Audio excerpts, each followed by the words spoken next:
Washington's mayor calls it an invasion of the citadel of American democracy by hostile forces. What happened yesterday is textbook terrorism. But that's not how the thousands of protesters who attacked the U.S. Capitol were treated. When Black Lives Matter came to town last summer, this is how peaceful protesters in front of the White House were greeted. With tear gas, flashbang grenades, and rubber bullets, police in riot gear on the steps of the Lincoln Memorial. When President Donald Trump on Wednesday urged the crowd of thousands to march to the Capitol to demand that Congress overturn his election loss. We're going to the Capitol.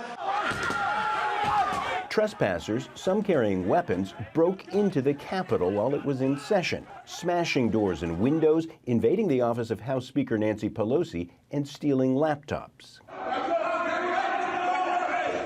Capitol Hill police retreated as the intruders took over, unchallenged. Kristen Thomas used to work in this Senate, and she participated in Washington's Black Lives Matter protests. This has been a Black Lives Matter protest. The best would be that they would be in jail. The worst would be that they would be dead. And that is just the reality of the situation. Certainly would not have been able to go to their hotels, certainly would not have been able to go back to their home states. Security forces did shoot one woman to death as an armed group broke in. 3 others died of medical emergencies, while the rest of the invaders continued on their rampage. They broke in anywhere they could, leaving rubble on the ground. Some walked about freely for hours, and then when it was all over, simply walked out. Some protesters were escorted out, furious at police. What would your grandfather think of you? The government really hates you. There was tear gas and flashbangs.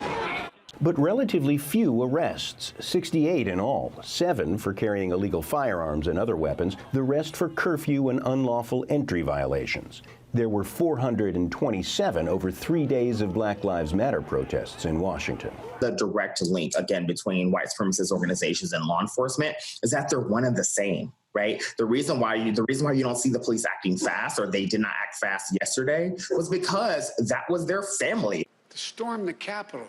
When it was all over, after his successor pleaded with him to speak up, I call on President Trump to go on national television now.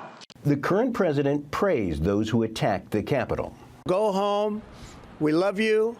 He said they should go home, not jail, home.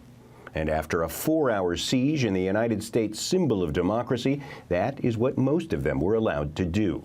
John Hendren, Al Jazeera, Washington.